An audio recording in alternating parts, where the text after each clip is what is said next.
Buenas noches. Vamos a esperar que la gente se empiece a conectar para iniciar esta conversación en el día de hoy. Sería nuestro cuarto encuentro de este tercer módulo del curso de alta formación latinoamericano en constitucionalismo y derechos humanos que organiza esta institución de Latinoris. Bienvenidos a todos los que se van conectando desde nuestros distintos países de América Latina. Veo gente de Chile, de Perú, de Ecuador. Buenas noches a todos. El audio está bajito, vamos a verificar a ver qué pasa con el audio, por si acaso. Dígame ahora si está mejor. Bueno, espero que el audio haya mejorado un poco. Déjeme acercar quizás un poco más el teléfono para mejorar la recepción del audio. Veo gente de Paraguay, de mi República Dominicana, como decía, Colombia, México, Barranquilla, una gran ciudad de Colombia. Yo fui una vez a Barranquilla y me sentí como en casa. Nos parecemos mucho los dominicanos y los barranquilleros. Mucha buena música y somos caribeños.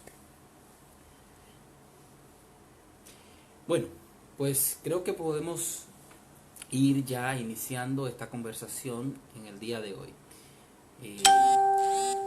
Vamos a abordar este cuarto encuentro, ¿verdad?, del tercer módulo de Derecho Procesal Constitucional, o más bien de la Justicia Constitucional.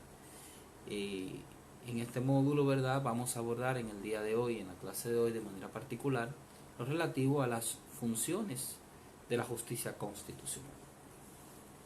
Hemos abordado ya distintos temas relativos a la justicia constitucional en esta conversación que hemos tenido desde el lunes. Hoy vamos a entrar de lleno en los temas relativos a las funciones que hoy en día desempeña la justicia constitucional. Evidentemente nos vamos a referir a las funciones de la justicia constitucional en general. Por supuesto, en mi caso, visualizaré este tema de las funciones con las anteojeras propias del ordenamiento jurídico de la República Dominicana, que es el que mejor conozco. Pero evidentemente todo este tema de las funciones es un tema que es extrapolable a la mayor parte de los países de la región, porque las funciones de los tribunales constitucionales, o más bien de la justicia constitucional en general, son muy sinónimas en los distintos países. Pido por anticipación cualquier disculpas, porque en el día de hoy estoy un poco aquejado de un malestar en la garganta. En Santo Domingo hemos tenido una triple combinación media complicada en estos días: el COVID, un vertedero que se ha salido de control, han estado quemando basura y eso ha generado una afectación terrible en el aire de la ciudad, y encima unos famosos e incómodos polvos que vienen desde el Sahara hasta el Caribe y también hacen mucho daño a las personas que tenemos problemas de alergias y de asma, como es mi caso. Así que hoy tengo un pequeño problema en la garganta, pero vamos a hacer el ejercicio de poder llevar esta conversación lo mejor que se pueda. Bien. Bueno, sí, se me puede escuchar un poco más bajito hoy porque tengo dificultades en la garganta para hablar. No puedo hablar muy alto, así que voy a acercar mucho más la cámara para poder tener el micrófono mucho más cerca. Bien, bueno, hemos visto, ¿verdad?, ya en esta conversación lo que hemos iniciado de hablar de la justicia constitucional. Hemos visto el surgimiento de la justicia constitucional, los modelos de justicia constitucional, la legitimidad de la justicia constitucional. Hoy vamos a ver las funciones de la justicia constitucional.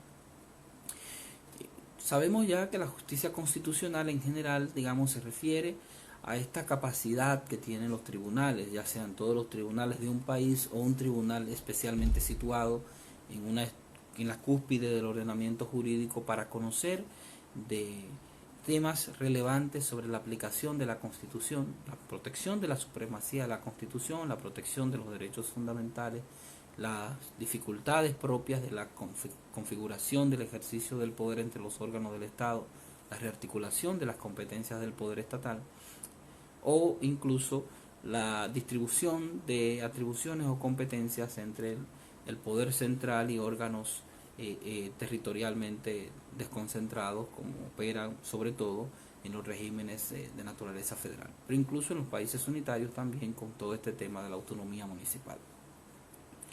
Pues bien, la idea que hoy tenemos que ver precisamente es todo esto ya desconcentrado, cada una de estas funciones de la justicia constitucional, coronada por una metafunción, o una función que es la consecuencia o corolario necesario de la propia naturaleza de la función de la justicia constitucional, y de manera particular del órgano que ejerce la última intervención en el sistema jurisdiccional constitucional.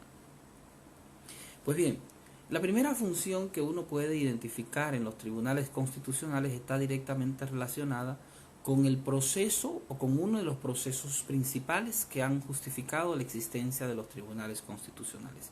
El principal proceso que, insisto, desde autores como Javier Pérez Royos defienden el proceso, ¿verdad?, del control de constitucionalidad de la ley. Entonces, una de las primeras funciones, y en esto voy a seguir muy de cerca al profesor Pérez Royos, una primera función que uno puede identificar en un tribunal constitucional es la función de asegurar la supremacía de la Constitución. Y esto se articula básicamente a través de los mecanismos de control de normas. Y es el proceso típico o protagonista de esto, esa es la constitucionalidad de la ley, que puede ser tanto a través de un proceso concentrado o abstracto, como el que típicamente se conocen en los tribunales constitucionales, como a través de procedimientos de control más concretos a propósito de la aplicación de los casos, como típicamente funciona en los sistemas donde hay mecanismo de control difuso o mecanismo de control concreto. Esta es una función esencial en el diseño de la justicia constitucional, es decir, es la función de asegurar la supremacía de la Constitución en relación a la articulación del sistema de fuentes del derecho. Insisto, es el proceso que se puede considerar primario, y lo podemos visualizar a través de los distintos procesos o procedimientos que van dirigidos precisamente a asegurar el control de constitucionalidad de la ley. Ustedes vieron la semana pasada algunos de estos procedimientos desde la perspectiva del ordenamiento constitucional ecuatoriano. Bueno, pues en la República Dominicana esa función se pudiera garantizar precisamente a través de dos procesos distintos: el control de constitucionalidad de la ley y el control concentrado, que es una competencia del Tribunal Constitucional y permite, sobre todo en este caso, hacer una demanda directa en contra de la ley. Es decir, es un proceso que se hace directamente contra la ley, en el cual el Tribunal Constitucional habrá de verificar si existe o no una incompatibilidad normativa entre la Constitución y la ley. Y el otro proceso es el control difuso, que está confiado en el caso dominicano a todos los tribunales. Y así, en el marco de cualquier proceso ordinario, los jueces tienen la potestad de verificar si la norma legal o cualquier otra norma de inferior jerarquía que va a ser aplicada al caso es o no compatible con la Constitución. Si esa ley que en principio rige el caso va a ser o no desplazada por una norma constitucional que tiene mayor eficacia para solucionar el problema. En ambos casos, insisto, la finalidad es asegurar que el proceso de producción de la ley, que las normas del sistema respeten la supremacía normativa que corresponde a la Constitución como la norma que está en la cúspide del ordenamiento jurídico. Entonces esa es la primera función que uno determina en el Tribunal Constitucional. Esa función, insisto, de verificación de la correcta estructuración del sistema de fuentes para asegurar la primacía de la Constitución.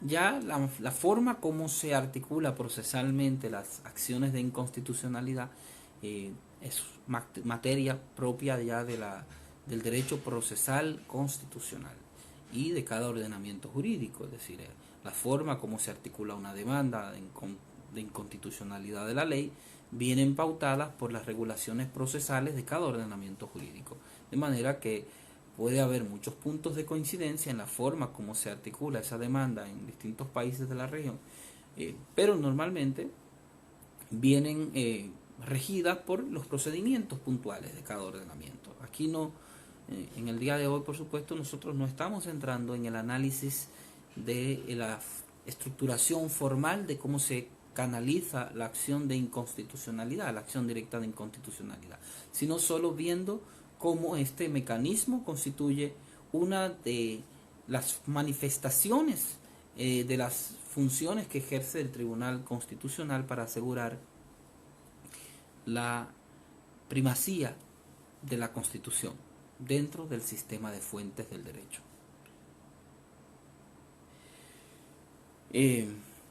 Saludos a todos los que se han ido agregando después que esta conversación inició.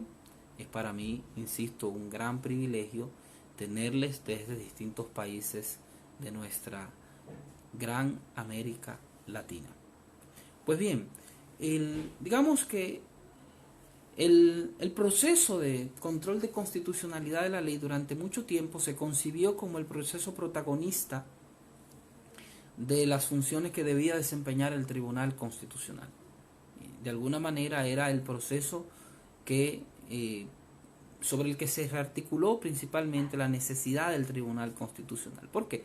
Porque a través del proceso de control de constitucionalidad de la ley se podía asegurar así la supremacía de la Constitución, pero también el control del poder legislativo. Porque si algo quedó evidenciado, sobre todo en el interregno de las dos guerras mundiales y de manera particular durante el proceso de la Segunda Guerra Mundial, es que el legislador podía afectar de manera muy grave la vigencia de la Constitución. Y entonces se apeló a la necesidad de tener un mecanismo de control sobre la actuación del legislador.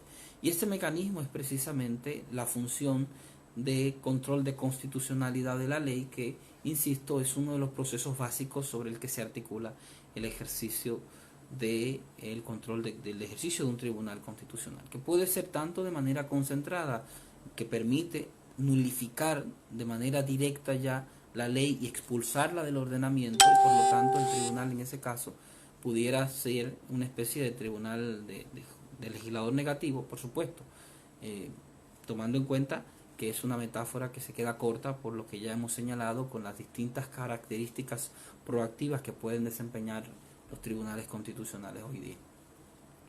Pero en todo caso es distinto cuando el control opera en el marco de un proceso concreto y se hace de manera difusa, porque la ley como tal no es anulada, simplemente deja de ser aplicada, pierde eficacia como fuente de derecho para regir la solución del caso que tiene el juez frente a sí.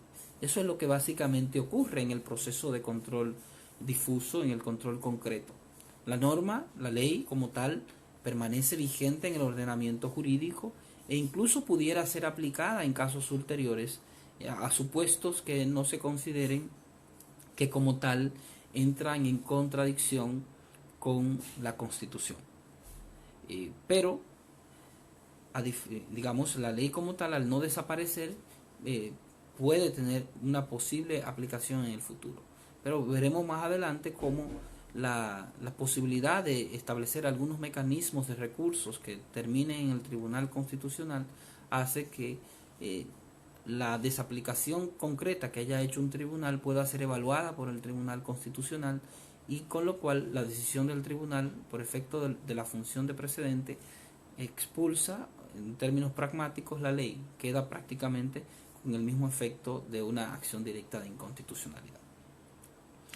Pero, ojo, y estoy refiriéndome a este ejemplo de manera muy particular a la forma como está configurado en la República Dominicana. Me explico. En República Dominicana los jueces ordinarios pueden efectivamente ejercer el control difuso de la constitucionalidad y pueden como tal desaplicar cualquier ley que se considere contrario a la Constitución. Cualquier ley que rija, en principio, rija un caso, es desaplicada para la solución del caso y en su lugar se aplica una norma que es directamente extraída de la Constitución. Esa es la labor natural del control difuso.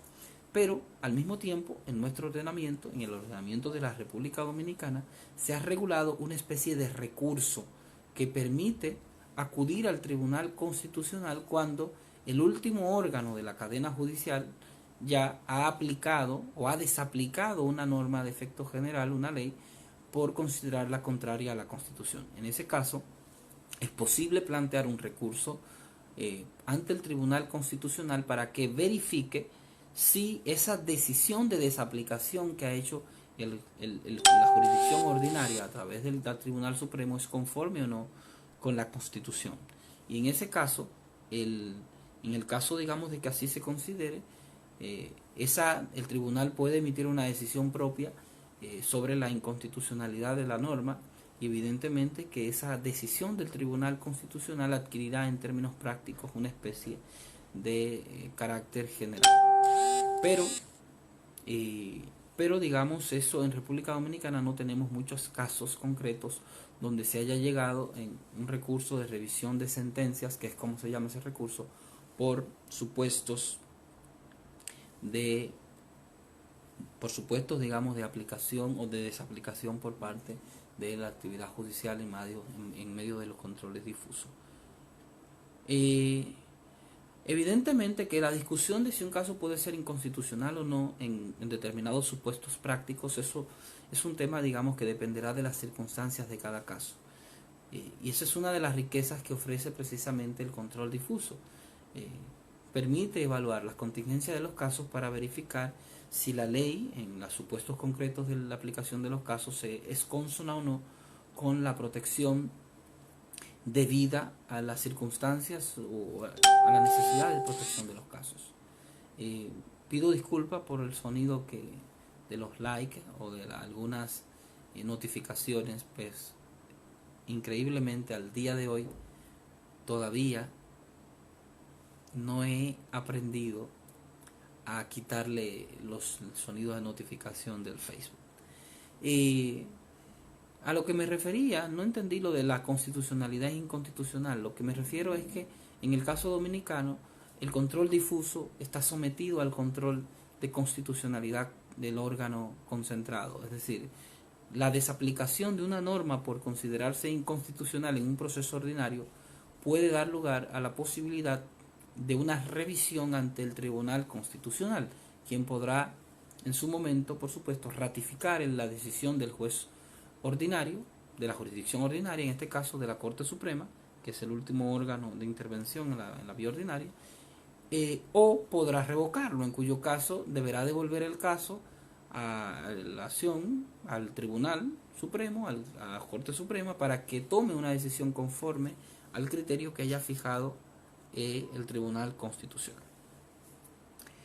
Y evidentemente, cuando me refiero a que la norma no desaparece en el caso de control difuso, la disposición no desaparece del ordenamiento jurídico, sino que se mantiene vigente, lo único que es desaplicada en el caso concreto, lo que estoy significando efectivamente es que en casos ulteriores podrá ser aplicada la norma. Evidentemente que esto es una posibilidad que queda sujeta a la no existencia ya de un precedente fijo por parte de un órgano que tenga capacidad de imponer sus criterios, como ocurre en el Tribunal Constitucional, en cuyo caso, si el Tribunal Constitucional se ha fijado un criterio, evidentemente que el resto de los operadores jurídicos tendrán que acudir. Por eso es que, para los fines de garantizar la seguridad jurídica sobre todo, es que en el ordenamiento dominicano se ha previsto la posibilidad de la revisión de las sentencias que en última instancia, a nivel judicial, han desaplicado una norma por considerarla inconstitucional. Es similar a esos mecanismos que se han previsto en otros ordenamientos, como la acción extraordinaria de protección o algunos mecanismos de casación extraordinarios ante Cortes Supremas que tienen funciones de tribunal constitucional. Pero entre nosotros en República Dominicana se llama recurso de revisión de sentencias o de decisiones jurisdiccionales, para ser más coherente con la terminología expresa que utiliza la ley del procedimiento constitucional dominicano. Entonces fíjense, insisto, esta es la primera función que tiene el tribunal y va dirigida esencialmente a dos fines simultáneos. Uno puede identificar tres fines. El fin político de asegurar el control del legislador, de la actividad del legislador, que es, digamos, el fin político que está en la base del control de constitucionalidad. Hay un fin técnico normativo de asegurar la supremacía de la Constitución dentro del sistema de fuentes, es decir, es la idea de que la Constitución como tal se erige en la norma normal, una norma fundante, la norma básica superior del ordenamiento jurídico del país. Y también asegurar, por esas mismas dos razones, la combinación de ambas, la sujeción o la correcta estructuración del sistema de fuentes del derecho, que puede ser tanto de respetar los procedimientos que se han previsto en la Constitución para producir las normas jurídicas legales, como también por verificar el respeto de los contenidos materiales que la Constitución ha establecido para la producción de la ley. La segunda función que tienden a desempeñar la justicia constitucional, sobre todo cuando estamos en ordenamientos jurídicos donde se ha previsto un tribunal constitucional o en ordenamientos jurídicos complejos federales, también el tribunal constitucional la justicia constitucional puede desempeñar una función de garantía de la correcta distribución de poderes o atribuciones de órganos del Estado o de competencias entre órganos territoriales. Hay ordenamientos en el que este tipo de procesos se encuentra separado. Pensemos, por ejemplo, en el caso español, donde hay una diferencia entre un conflicto de competencias y un conflicto de atribución. El conflicto de competencias en el modelo español se utiliza para referirse a la confrontación que se pueda dar entre el Estado y las comunidades autónomas. Entonces, básicamente a través de ese proceso se garantiza la correcta distribución de poder entre los entes territoriales, es decir, la forma como la Constitución ha previsto la distribución de competencias entre el Estado y las comunidades, es decir, en un ordenamiento complejo pudiéramos decir entre la Federación y los Estados federados. Y luego, también el otro proceso que es separado en el modelo español sería el conflicto de atribuciones, que sería ya el que se traba entre dos órganos constitucionales para fines de establecer una función o una atribución que la Constitución le confía a uno u otro, cuando se presentan choques o conflictos en relación a las atribuciones que la Constitución les asigna. En la República Dominicana estos dos procesos están regulados por el mismo instituto, es decir, el conflicto de competencia, de manera que a través del conflicto de competencia el Tribunal Constitucional Dominicano puede conocer tanto del choque de atribuciones o el conflicto por atribuciones entre órganos constitucionales, es decir, en órganos que están establecidos directamente por la Constitución,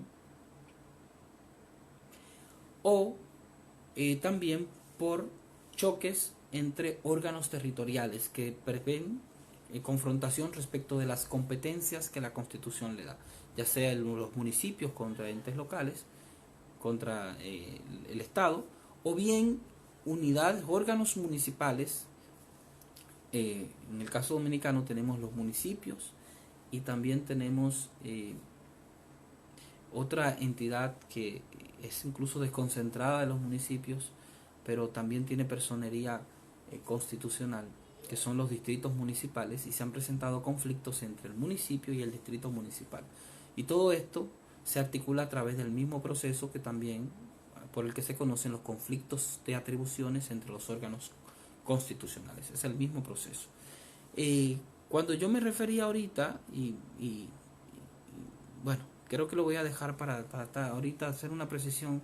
Alguien parece que tuvo una pequeña confusión. Cuando me refería a que el tribunal tiene la posibilidad de revisar las decisiones que inaplican una norma por considerarla inconstitucional, ese conflicto, esa potestad del Tribunal Constitucional opera cuando ya se ha agotado la jurisdicción ordinaria. Normalmente, es decir, que se ha debido haber agotado y recurrido a través de los distintos mecanismos, y por lo tanto esa función en realidad entra en esa competencia, o esa atribución se materializa cuando la Corte Suprema desaplica una norma por considerarla inconstitucional. Y es entonces cuando se activa la posibilidad de presentar el recurso de revisión ante el Tribunal Constitucional. No se puede hacer per saltum, es decir, no podemos, en el ordenamiento jurídico dominicano no se admite la posibilidad de que se pueda acudir al Tribunal Constitucional para solicitar la revisión de una sentencia que ha desaplicado una ley,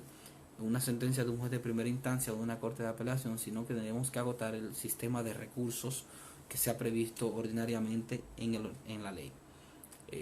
Por supuesto, habrá casos en los que si no está admitida la casación, por lo tanto el caso no llega a la Corte Suprema, pues se entenderá que con la sentencia de la Corte de Apelación que haya desaplicado se activa la posibilidad de acudir al Tribunal Constitucional. Sería una especie, sin duda, Sergio Martínez, de un principio de definitividad, es decir, es la idea de que se haya agotado la jurisdicción ordinaria y solo entonces es que se permite la posibilidad de acudir al Tribunal Constitucional. ¿Por qué?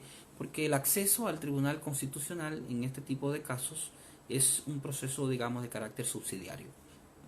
El recurso de revisión de decisiones jurisdiccionales es un recurso subsidiario, de manera que no se puede si no se ha agotado la jurisdicción ordinaria. Pues bien, volviendo al conflicto de competencias, entonces, fíjense que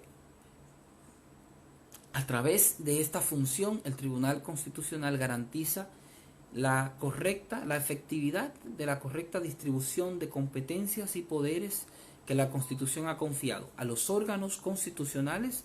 Entonces aquí, digamos, es la correcta distribución de competencias o de poderes o atribuciones a nivel horizontal como a nivel de la distribución territorial de órganos, y por lo tanto este es un proceso ya de control de tipo vertical, porque se visualiza entre órganos que suelen estar situados en distintas competencias jerarquizadas: el Estado, los municipios, los distritos municipales en el contexto dominicano.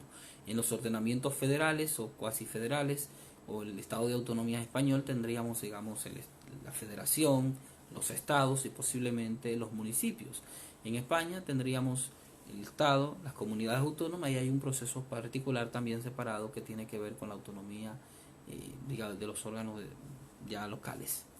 Pero en el caso dominicano, básicamente sería un único proceso, el conflicto de competencias, que sería para todos ese tipo de procesos.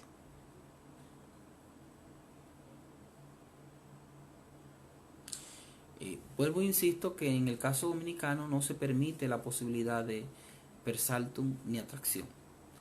El acceso, la posibilidad de que el Tribunal Constitucional revise la aplicación de una norma en el ámbito del control difuso se hace cuando se ha agotado ya el sistema de recursos, y por lo tanto el juez último del sistema, normalmente el Tribunal de Casación, la Corte Suprema de Justicia, ha desaplicado una norma por considerarla inconstitucional. Pero no se puede acudir ni per saltum, ni existe la posibilidad de atracción. Sí, el proceso competencial, que es como se llama en Perú, viene a ser una función similar al proceso de conflicto de competencias en la República Dominicana. Lo importante aquí es tener en cuenta cómo funciona, porque no hemos entrado acá en analizar cómo es que se ha articulado procesalmente las distintas formas de estos conflictos. Es entender que esa función básicamente viene a garantizar la distribución de atribuciones horizontales entre los órganos constitucionales y de las atribuciones verticales de poder o de competencias entre los entes territoriales, entre el Estado, los municipios, o el Estado, la Federación, los estados, las provincias y los municipios, y otros órganos menores en el caso dominicano como los distritos municipales. Esta también es una función que incluso se puede considerar muy también tradicional de la justicia constitucional. De hecho, se ha considerado como una necesidad en un ordenamiento, sobre todo de tipo federal, la existencia de este tipo de control, sobre todo para asegurar la posibilidad de cómo articular o cómo solventar los conflictos competenciales entre las unidades territoriales. Pero el conflicto, por supuesto, de atribuciones entre órganos constitucionales es también muy interesante, pero curiosamente es un proceso que no se tiende a utilizar tanto. Es decir, los conflictos directos entre órganos constitucionales en algunos ordenamientos no suelen ser tan protagonistas, pero hay países donde sí se le ha dado un uso interesante. Hay un mayor nivel de proactividad en el conflicto entre unidades territoriales, es decir, entre el Estado, municipios en algunos ordenamientos, o el Estado, provincias, comunidades autónomas, municipios, distritos municipales. Es un tema que depende mucho de la configuración, insisto, de cada ordenamiento nacional.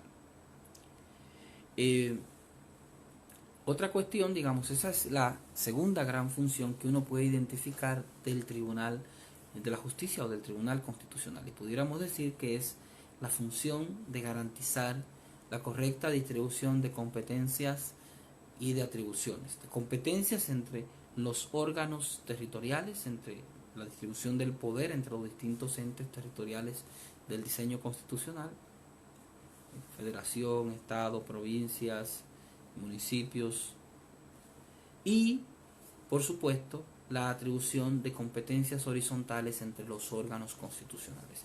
Esta es una función, insisto, que aunque se usa relativamente poco, en República Dominicana se ha utilizado en unos 3 o 4 ocasiones, y mayoritariamente quien ha hecho uso de ese proceso ha sido un órgano constitucional, el órgano constitucional que organiza el certamen electoral en la República Dominicana, la Junta Central Electoral. Entonces, aquí es un proceso, digamos, a nivel horizontal es fundamental, porque la Constitución establece poderes y funciones en los distintos órganos fundamentales de la nación, y corresponde a la justicia constitucional garantizar que en caso de que se generen conflictos que sean de naturaleza jurídica, por supuesto, los resuelva. Hay ordenamientos, sin embargo, en los que los conflictos de atribuciones entre órganos constitucionales, sobre todo cuando esos conflictos se materializan entre ejecutivo y legislativo, se han considerado problemas de naturaleza política y se han eximido de la posibilidad de la intervención de la judicatura, de la justicia constitucional. Pero lo cierto es que en la mayoría de nuestros países las competencias o atribuciones del legislativo y el ejecutivo se encuentran definidas con cierto nivel de detalle por los textos constitucionales, por lo que yo creo que hay un gran espacio para poder ejercer también los conflictos de competencias entre estos dos poderes de legitimación democrática, sin que necesariamente la justicia constitucional tenga que escurrir el bulto bajo la premisa de que se tratan de cuestiones de naturaleza política.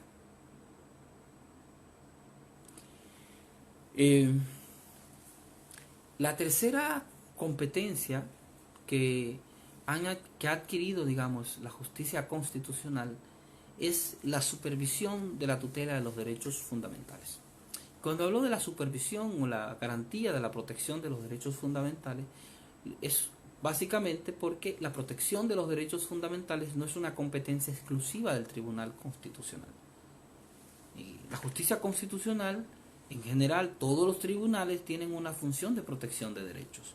Y no solo ellos, sino que corresponde también a los órganos de naturaleza política crear los mecanismos institucionales para poder garantizar la efectividad de los derechos.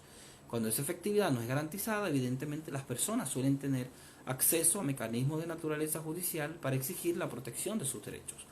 Pero en algunos ordenamientos se ha confiado a la justicia constitucional, de manera particular al Tribunal Constitucional, la potestad de tener una intervención última de garantía frente a la protección de los derechos fundamentales. En ordenamientos jurídicos mixtos como el de la República Dominicana, la protección de los derechos fundamentales se materializa a través de un diálogo entre la justicia ordinaria y el Tribunal Constitucional, La justicia ordinaria, de hecho, en la configuración dominicana, tiene una doble función en la protección de los derechos fundamentales. Lo puede hacer a través de los procesos ordinarios, evidentemente, donde pueden haber intereses de derechos fundamentales fundidos con cuestiones de mera legalidad que serán resueltas a través de los procesos ordinarios, a través de la forma natural y tradicional en cómo opera la actividad jurisdiccional o judicial.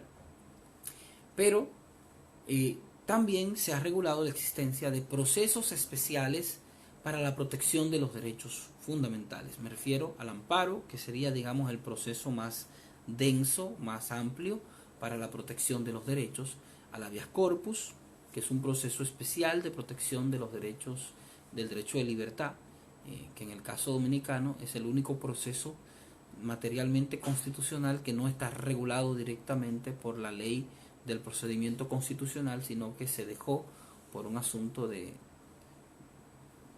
digamos, de eficacia o de rapidez en su momento dentro de la legislación procesal penal, y el habeas data, que es un recurso que en el ordenamiento dominicano carece de una regulación autónoma y es remitido procesalmente su protección a través de los mecanismos del procedimiento del amparo. Entonces, estos distintos mecanismos se materializan a través de la justicia ordinaria, que adquiere, por supuesto, el tamiz de juez constitucional de la situación concreta a través de la aplicación de estos procesos. Y contra cualquiera de las decisiones, sobre todo de amparo, existe entonces la posibilidad de un recurso al Tribunal Constitucional. Y aquí sí pudiéramos decir que se produce una especie de apelación per saltum. Se llama revisión también, revisión de amparo, pero es curioso porque aquí se opera desde el tribunal de primera instancia, normalmente que resuelve el juez el caso de amparo. Desde el juez de amparo el caso va directamente, se puede solicitar una revisión, que es una especie de apelación desde el punto de vista práctico, según ha dicho el propio Tribunal Constitucional Dominicano en la sentencia 300, en la sentencia 71 del año 2013. Entonces se va directo al Tribunal Constitucional, es en el recurso. Y ahí el Tribunal Constitucional opera como jurisdicción de alzada plena y decide en ese tipo de casos, en la revisión de los amparos sobre todo, y habeas data, sobre la aplicación o la protección del derecho fundamental. Pero aún en los casos ordinarios, la protección del derecho fundamental se materializa a través del recurso que ya les mencioné ahorita, el recurso de revisión de sentencias. Ya no en la hipótesis de la desaplicación de una ley por considerarse inconstitucional, sino cuando se alega que el Poder Judicial no ha tutelado de manera adecuada los derechos fundamentales concernidos o derechamente ha incurrido en una violación de la tutela judicial efectiva. En este caso, ese recurso de revisión de sentencias sería el equivalente a una especie de amparo contra sentencias o amparo constitucional en el ordenamiento español, y otros mecanismos en la región se utilizan otras denominaciones para ese tipo de recursos. Pero lo cierto es que la protección de la protección de los derechos fundamentales a través de la justicia constitucional en el ordenamiento dominicano abre, y en la mayoría de los países de la región abre una conexión entre la actividad judicial ordinaria o la actividad judicial aplicando directamente garantías constitucionales como el amparo o el habeas corpus, y la intervención en última instancia del Tribunal Constitucional ya como una segunda y última instancia para resolver. Esto es distinto, por supuesto, de otros ordenamientos, el caso colombiano, donde hay dos instancias previas, por ejemplo, para acudir al Tribunal Constitucional. Me parece que también en Ecuador también debe haber dos instancias previas antes de acudir directamente a la Corte Constitucional. Pero en el caso dominicano va directamente desde la decisión del juez de amparo, que normalmente es un juez de primera instancia, con excepción de la jurisdicción administrativa, que en nuestro ordenamiento es una especie de tribunal de apelación todavía. Bueno, pues de ahí la decisión del juez de amparo se recurre directamente ante el Tribunal Constitucional. En el caso del habeas corpus tiene una configuración muy distinta, porque en el habeas corpus, como les señalé, está regulado por el Código Procesal Penal, y por lo tanto ahí se prevé la posibilidad de una apelación en el ámbito penal, y esa apelación sí ya pudiera ser objeto de un recurso de revisión ante el Tribunal Constitucional. Lo importante acá es tener claro que la función de protección de los derechos fundamentales se ha convertido en la función protagonista por excelencia de los tribunales constitucionales. Es decir, los tribunales constitucionales hoy día desarrollan como función primaria, en términos prácticos, el ser los órganos que trazan en última instancia los criterios de protección de los derechos. No, por supuesto, esto supone habilitar un diálogo permanente entre el Tribunal Constitucional y el resto de los tribunales judiciales del país. ¿Por qué?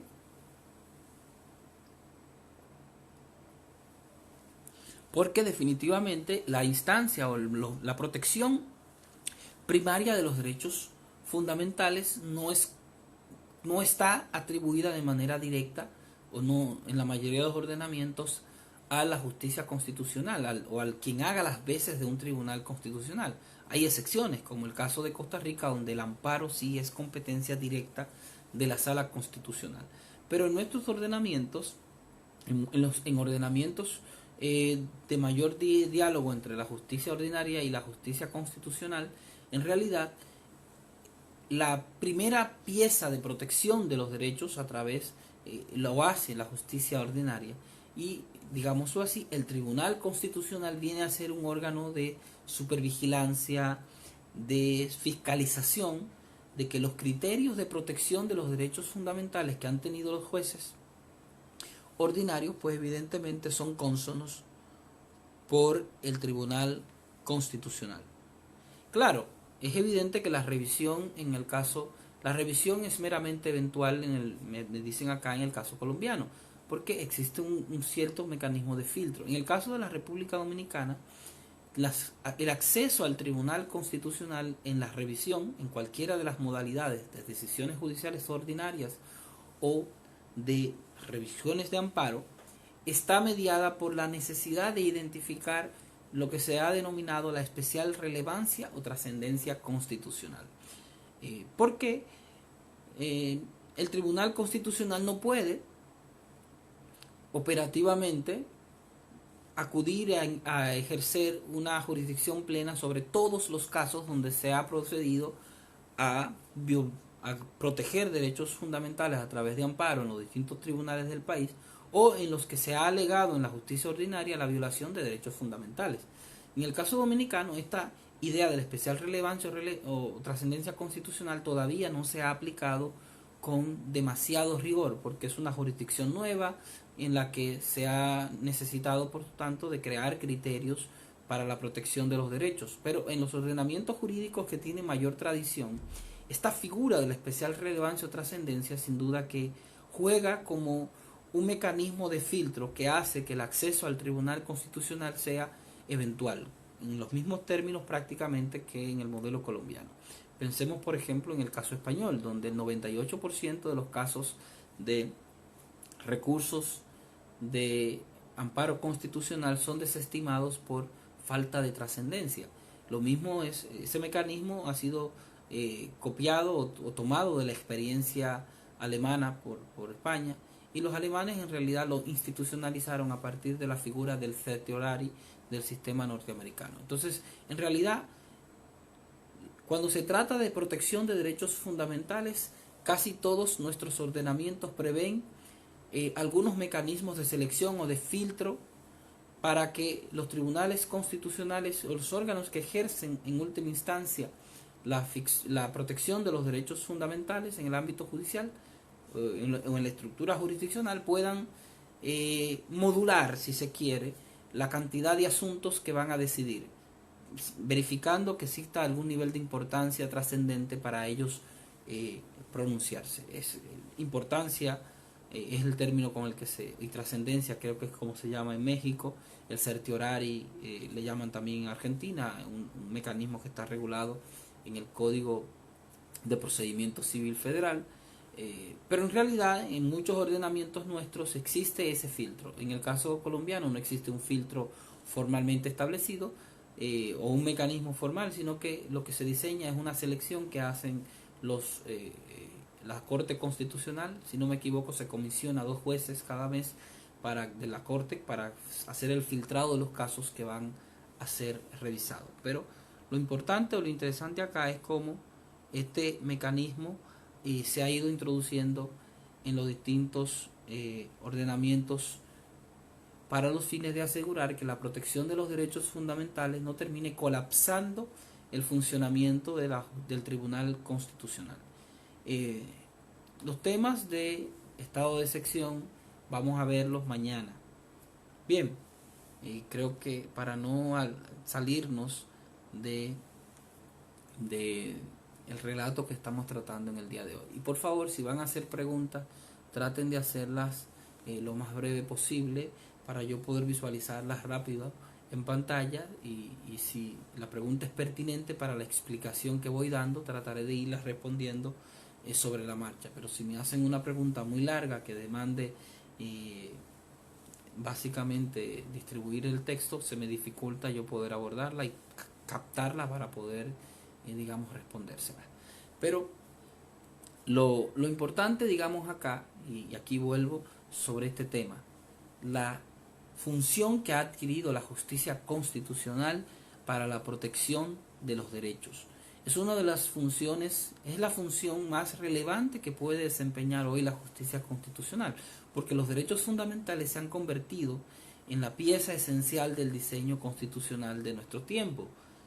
Es decir, la preocupación por la protección de los derechos de la gente protagoniza básicamente los diseños constitucionales y es lo que en última instancia va a permitir que la ciudadanía conecte con el Tribunal Constitucional.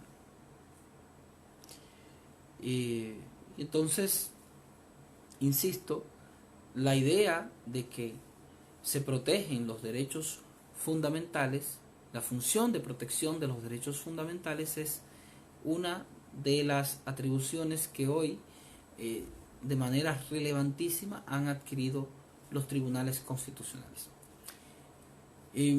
Otra función que tienen algunos tribunales constitucionales, no lo tienen todos, algunos tribunales, normalmente no en América, es también la protección del proceso democrático a través de la verificación de la legitimidad de los procesos de elección. Es un proceso o un tipo de competencia que suelen tener algunos tribunales, como el caso del Tribunal Constitucional Alemán. En América Latina normalmente la protección de los conflictos jurisdiccionales a nivel electoral es competencia de un tribunal especial, el Tribunal Superior Electoral, el Tribunal Supremo Electoral, y normalmente las decisiones de estos órganos suelen estar eximidas del control de la justicia constitucional, a excepción de la República Dominicana. En República Dominicana, donde tenemos un Tribunal Superior Electoral, se ha previsto también la posibilidad de que el Tribunal Constitucional conozca a través del recurso de revisión de sentencias precisamente de las decisiones de la justicia especial del Tribunal Superior Electoral. Es un tema sobre el que también se ha dado mucha discusión interna, pero lo cierto es que ese es el diseño que existe hoy día en el país. En la mayoría de los países de la región no es así, es decir, normalmente la materia electoral, cuando se crea un tribunal electoral, se tiende a sacar de la posibilidad de intervención del Tribunal Constitucional. En otros países se pueden dejar en tribunales administrativos, pero lo importante acá es que si el Tribunal Constitucional tiene algún tipo de intervención o la justicia constitucional en estos ámbitos, como ocurre en República Dominicana, se puede afirmar que también corresponde a la justicia constitucional de alguna manera fiscalizar el correcto ejercicio de la tutela del sistema democrático a través de las elecciones. Entonces, esas decisiones de los órganos jurisdiccionales electorales entonces puede ser sometida en esos ordenamientos que así lo prevén, como en el caso de la República Dominicana, a la tutela o el control de la justicia constitucional. No es una función, insisto, que tengan muchos países, que se atribuya a muchos países en la región a los tribunales constitucionales, pero en algunos ordenamientos sí constituye una atribución del Tribunal Constitucional. Hay una atribución que uno puede considerar difusa, una función difusa porque no depende de ningún proceso en particular, que es la preservación de los valores superiores del ordenamiento jurídico. Es una atribución que se materializa a través de las otras distintas funciones que he mencionado. Es decir, las constituciones de nuestros países normalmente establecen unos principios fundamentales de articulación sobre lo que opera la distribución de los poderes del Estado, la protección de los derechos, la definición misma del concepto de Estado, y a través de estos principios, evidentemente, se puede direccionar o no la actividad estatal. Y los tribunales constitucionales pueden ejercer una función relevante también cuando pueden tutelar a través de esos distintos procesos que hemos mencionado, a través de estas distintas otras funciones, la protección de esos principios, la preservación de esos principios, de esas señas de identidad del ordenamiento jurídico constitucional. Es una función, insisto, sumamente difusa, pero no menos importante para el adecuado funcionamiento del Estado de Derecho o del Estado constitucional en un país. Es un tema sin duda que puede generar importantes controversias dependiendo del nivel, del mayor o menor nivel de activismo que desempeña un tribunal constitucional de cara a ejercer esa función de direccionamiento ideológico a partir de los principios que están previstos en la Constitución. Y podemos decir otra función que es un colofón de todas las anteriores o de la forma de ejercicio de las anteriores, y que es una que alguien de hecho me preguntaba, me inquiría por Twitter hace unos días, y me pidió exactamente que abordara esto por acá. Es la función, digamos, de concretización de la Constitución que ejerce el Tribunal Constitucional a través de sus decisiones. Esta función que guarda de relación directa con la fuerza de precedente jurídico que se le atribuye a la mayoría de las decisiones, a las decisiones de nuestros tribunales constitucionales. Es decir, la justicia constitucional normalmente, cuando toma una decisión, un tribunal constitucional, esa decisión no simplemente tiene un efecto anulatorio o expulsador de la norma del derecho, cuando es una decisión de inconstitucionalidad, no solo tiene como efecto la protección de un derecho fundamental concreto de un sujeto o de unos agentes o partes determinadas en un caso, cuando se trata de la protección de un proceso de protección de derechos fundamentales, o lo mismo incluso de la distribución de la correcta atribución de poderes o competencias entre órganos del Estado cuando se conoce un conflicto de competencia, sino que lo más importante es que el Tribunal Constitucional, a través de sus decisiones, establece un conjunto de reglas o principios, básicamente reglas que concretizan principios indeterminados en la Constitución acerca del significado y alcance de la Constitución. Entonces, a través de esta función normativa, es una función normativa, el Tribunal Constitucional viene a participar proactivamente y positivamente en la estructuración del sistema de fuentes del derecho. Y lo hace, insisto, a través de la fuerza jurídica que van adquiriendo los precedentes. Ya el Tribunal Constitucional, por lo tanto, no vendría a ser un mero órgano aplicador de la Constitución, sino que también, como la Constitución no tiene un significado en muchos casos completamente determinado, sobre todo en el caso específico de las cláusulas que definen los derechos fundamentales, corresponde al Tribunal Constitucional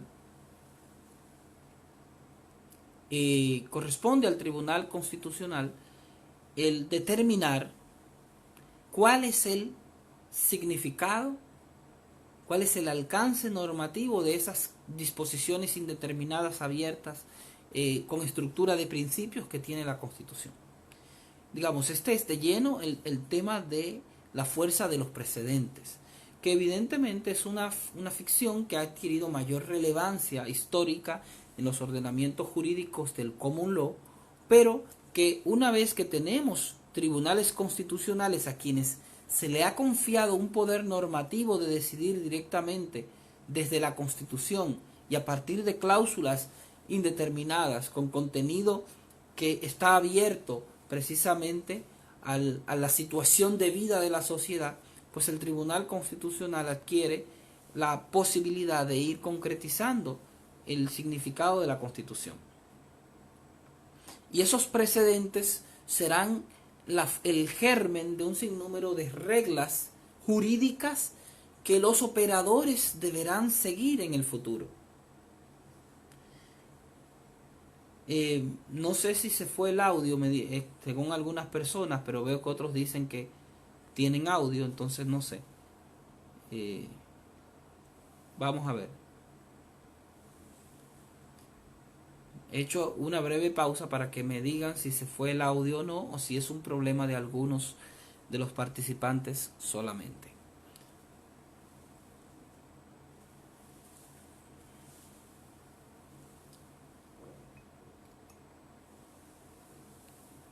Bueno, pues les sugiero a quienes tienen problemas de audio que salgan de la aplicación del Facebook y vuelvan a entrar, porque el problema es del lado de ustedes.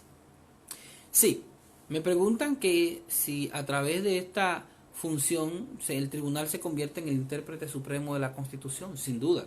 En la mayoría de los ordenamientos, la Constitución no prevé de manera expresa la idea de que el Tribunal Constitucional es el supremo intérprete de la Constitución, pero es una función prácticamente natural.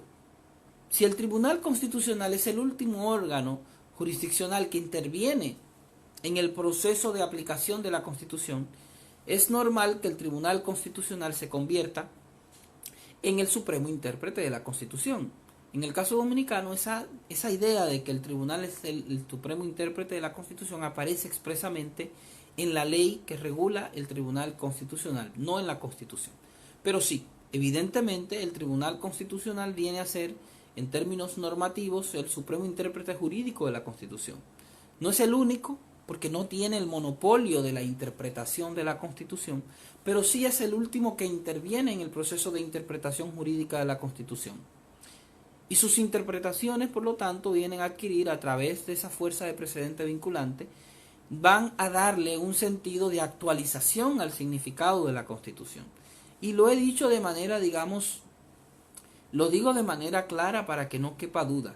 El Tribunal Constitucional tiene, a través de la función, de esta función normativa, de esta función de interpretación, un verdadero poder normativo, un verdadero poder de crear, de innovar proactivamente reglas jurídicas que van a ser deducidas o construidas a partir de un trabajo de concretización desde la Constitución. Evidentemente, este no es un poder arbitrario. El Tribunal Constitucional no puede operar al margen de la Constitución. El tema es que la Constitución deja un margen de acción suficientemente amplio para las posibilidades de acción del Tribunal Constitucional. Pero aquí justamente es cuando juegan los principios de buena fe, de integridad en la función de interpretación del tribunal, para que y el respeto irrestricto del texto constitucional. Ningún tribunal constitucional debería poder salirse de la Constitución en aras de ejercer sus atribuciones de tutela o de interpretación de la Constitución. El texto, y en esto concuerdo con Konrad Hess, un autor alemán, el texto es un límite irrefragable de la función de interpretación del Tribunal Constitucional.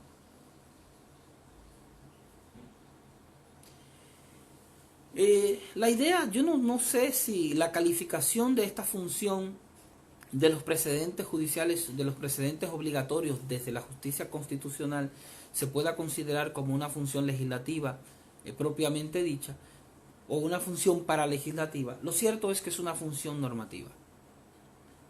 O sea, no cabe duda que los tribunales constitucionales, cuando fijan criterios sobre el significado de la Constitución y lo hacen en sus decisiones, y esos criterios adquieren un valor normativo de precedente para el futuro, evidentemente que es una función de tipo normativo. Y es una función que también evidentemente es creativa, porque los precedentes, por mucho que se enmarquen o se traten de enmarcar en un ejercicio meramente deductivo, en los precedentes muchas veces hay una función verdaderamente creativa. ¿Por qué? Porque la Constitución apenas da un punto de apoyo en el cual el tribunal tiene la opción de expandirse en uno u otro lado, y va a depender de ese ejercicio de argumentación, de ese ejercicio de actividad propia del tribunal el decidir por qué criterio finalmente se va a decantar la solución. Lo importante acá es que el tribunal lo haga con un ejercicio de rigurosidad argumentativa, con un ejercicio de responsabilidad institucional y tomando en cuenta las situaciones reales del contexto para maximizar el sistema de protección de derechos que la propia Constitución establece. No hay, evidentemente, no hay, insisto, un parámetro rígido y único sobre la base para determinar las posibilidades de la interpretación de la Constitución, pero no cabe duda que la interpretación de la Constitución, sobre todo cuando estamos frente a supuestos difíciles y a ámbitos normativos profundamente indeterminados, como los que contienen la mayor parte de las disposiciones que regulan los derechos en la Constitución, es una función de tipo normativo. Es una función normativa. Y sí, es una función normativa con algunos efectos y en muchos casos también creativa. Insisto, pero a diferencia de lo que sería la función de un legislador que tiene que validar, que no tiene que validar su ejercicio legislativo, su ejercicio normativo a partir de apelar directamente a la concretización de una norma constitucional, sino que solo tiene los límites de la legislación, tiene como límite la Constitución, pero no tiene positivamente que apoyarse en la Constitución para producir su actividad legislativa. El Tribunal Constitucional, y esa es la diferencia, sí tiene que apoyarse positivamente en principios y en criterios de constitucionalidad, porque sus decisiones finalmente son jurídicas. Se basan no en la potestad de su atribución como órgano jurisdiccional, sino en la autoridad, la autoritas de su prestigio normativo, de su prestigio interpretativo. Depende mucho de la capacidad de articulación conceptual y explicativa del tribunal, la posibilidad de afirmar la fuerza jurídica de sus decisiones. Evidentemente hay ordenamientos donde, como el caso de Argentina, donde hay mucha discusión sobre la fuerza vinculante de las decisiones de los jueces constitucionales o de la Corte Suprema de Justicia. Esa no es la situación en la mayoría de los países. En la mayoría de los tribunales constitucionales en sentido estricto han podido afirmar su fuerza normativa, la fuerza normativa de sus precedentes. La doctrina jurídica, el precedente o cualquier sea el nombre jurídico o la jurisprudencia constitucional, el nomen iuris que se utilice en nuestros distintos ordenamientos para referirse a ese poder. Pero, insisto, esta fuerza, esta idea de vinculación jurídica más o menos obligatoria o rígida de los precedentes no opera respecto de todas las decisiones que dé la justicia constitucional, sino que suele ser una atribución confiada prácticamente en exclusiva al órgano que concentra la última función de intervención en el ordenamiento, al Tribunal Constitucional.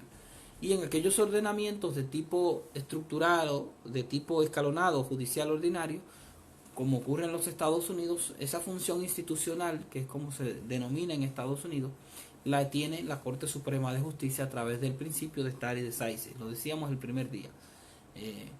Lo que ha ocurrido en realidad es que los tribunales constitucionales han incorporado en su actividad práctica una función que es propia o que se desarrolló de manera primaria en los ordenamientos jurídicos del common law. Y se ha traducido esto en términos pragmáticos, se ha traducido esto a la práctica de los tribunales constitucionales. Por supuesto, y aclaro, el relato que he estado haciendo es el relato de la configuración pragmática del ordenamiento dominicano, porque cada ordenamiento jurídico de la región tiene elementos de diferenciación con relación a la fuerza jurídica de las decisiones que tienen los tribunales constitucionales o las Cortes Supremas, que podrán ser más o menos rígidos. Es decir, hay ordenamientos donde la vinculación obligatoria de los criterios de la Corte Suprema actuando como tribunal constitucional, pienso en Argentina, no está debidamente establecida y hay todavía una profunda discusión normativa respecto de la fuerza de stare decisis de las decisiones de la Corte Suprema. Hay otros ordenamientos como México que tienen una regulación peculiar de una cantidad determinada de decisiones que tienen que darse para poder afirmar la existencia de una especie de jurisprudencia o doctrina jurisprudencial que tiene algún nivel de obligatoriedad. Algo similar existió en su momento en Colombia, pero hoy, insisto, me estoy refiriendo a un relato muy propio del ordenamiento dominicano, donde las decisiones del Tribunal Constitucional, por expreso mandato de la Constitución, constituyen precedentes vinculantes para todos los poderes públicos y los órganos del Estado. Eso ha supuesto, como ha dicho un profesor dominicano, Cristóbal Rodríguez Gómez, que las sentencias del Tribunal Constitucional se traducen en verdaderas fuentes del derecho. Fuentes que incluso pueden anteponerse a la ley, porque tienen la posibilidad, al ser sobre todo aquellas decisiones que son propiamente de concretización de la Constitución, pueden imponerse incluso a la ley, porque la ley no puede, el propio legislador está sometido a la autoridad vinculante de los precedentes constitucionales.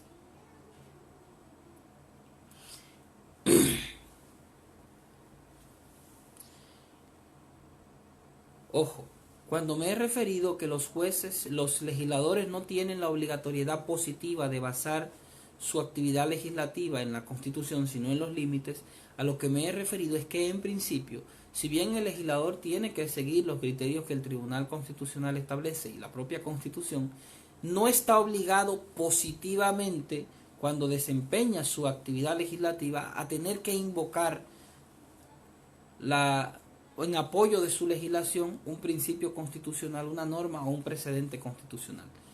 No pueden obrar en contra de estos, es un límite negativo. Entonces es evidente que es distinta la situación de un tribunal de la justicia constitucional, que tiene que apoyarse positivamente siempre en la Constitución. El Tribunal Constitucional no puede decir, tomo esta decisión porque no está en contra de la Constitución, sino que tomo esta decisión porque va conforme a la Constitución, porque esta decisión es el producto de la concretización de una serie de principios o valores constitucionales, porque va a proteger unos derechos constitucionales, porque va a significar proactivamente la protección de determinados intereses constitucionales. Los precedentes pueden considerarse parte del bloque de constitucionalidad dependiendo del sistema particular o del relato de la configuración de un ordenamiento jurídico. En el caso de la República Dominicana sí forman parte del bloque de constitucionalidad en sentido amplio, porque la propia ley del Tribunal Constitucional, la propia ley orgánica del Tribunal Constitucional y de los procedimientos constitucionales establece que los precedentes, las decisiones que establecen precedentes forman parte del principio de vinculatoriedad. El principio de vinculatoriedad alcanza también a las decisiones de precedentes constitucionales y por lo tanto las sentencias del Tribunal Constitucional evidentemente que vendrían a formar parte del sistema del bloque de constitucionalidad. Obviamente, a todo esto no hemos entrado en toda la discusión. La fuerza vinculante, evidentemente, de cuando uno apela a la fuerza vinculante de una sentencia constitucional, evidentemente estamos hablando de los fundamentos que constituyen la ratio decidendi o el holding de las sentencias, es decir, aquellos argumentos necesarios y sólidos que sirven de fundamento específico a lo que se decide. No cualquier argumento de una sentencia constitucional evidentemente hace parte de la fuerza de precedente vinculante, porque las sentencias constitucionales también, como cualquier otra sentencia, puede contener un conjunto de explicaciones accesorias que en el ámbito de la teoría constitucional se suelen denominar con el término de obiter dicta, que pueden ser ejemplos para mejor proveer, o incluso anticipar posibles criterios futuros que el Tribunal Constitucional tendrá en cuenta, pero que en sentido estricto, desde el punto de vista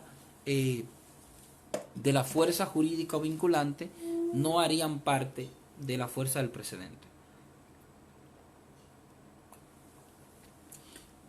Creo que tenemos rato un poco refiriéndonos a todo eso. El precedente, en realidad, cuando nos referimos en el caso de la justicia constitucional, estamos refiriéndonos a la idea de que una solución jurídica que ha sido dada en un caso sirva como un criterio jurídico para la solución de casos futuros. Eso es lo que se llama finalmente, a eso denominamos precedente. En sentido estricto, esa función puede ser confiado a distintos órganos escalonados. Es lo que pasa en los ordenamientos jurídicos del common law, pero en los ordenamientos jurídicos de continentales que tienen tribunales constitucionales, normalmente la función de precedente constitucional se ha confiado específicamente al Tribunal Constitucional. Entonces, cuando hablamos de precedente a nivel de la justicia constitucional, nos estamos refiriendo a esas decisiones del Tribunal Constitucional que por lo tanto, a partir de las mismas, deducimos criterios que van a ser relevantes para los casos del futuro, para los casos que vamos a abordar en el futuro. Entonces, evidentemente, esto supone aplicar una técnica para determinar cuáles son los argumentos de la decisión que verdaderamente vienen a significar la función de precedente, cuáles son los argumentos que son obiter dicte, que son ratio decidentio holding, por separación. En realidad, la función de precedente es conceptualmente distinta de la de jurisprudencia. Es un tema sobre el que hay mucha discusión, porque la función de jurisprudencia es el término más asociado tradicionalmente a la tradición jurídica romano-germánica, y la jurisprudencia no ha tenido una función de vinculación rígida, fuerte, obligatoria, y normalmente la jurisprudencia en los tribunales de casación más tradicionales ha sido muy conceptual, es decir, se trata de definiciones, de criterios o de conceptos que en abstracto se pueden utilizar para fines de servir de apoyo a asegurar la unidad de la aplicación de la ley. Pero en el caso de los precedentes hay una mayor fuerza normativa vinculada a la idea del precedente. Por eso yo prefiero la distinción conceptual que siguen muchos autores. Pero como todo en el campo del derecho constitucional, estas distinciones pueden ser muy discutibles dependiendo de la tradición, de las particularidades de nuestros ordenamientos jurídicos.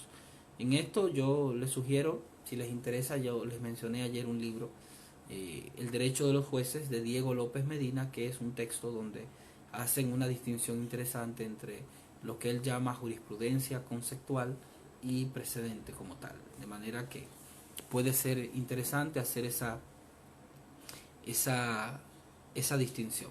En todo caso, en la jurisprudencia siempre ha sobresalido la idea de la reiteración como un elemento necesario para poder afirmar la efectividad directiva, sugestiva que tiene la jurisprudencia, mientras que en el precedente vale un solo caso.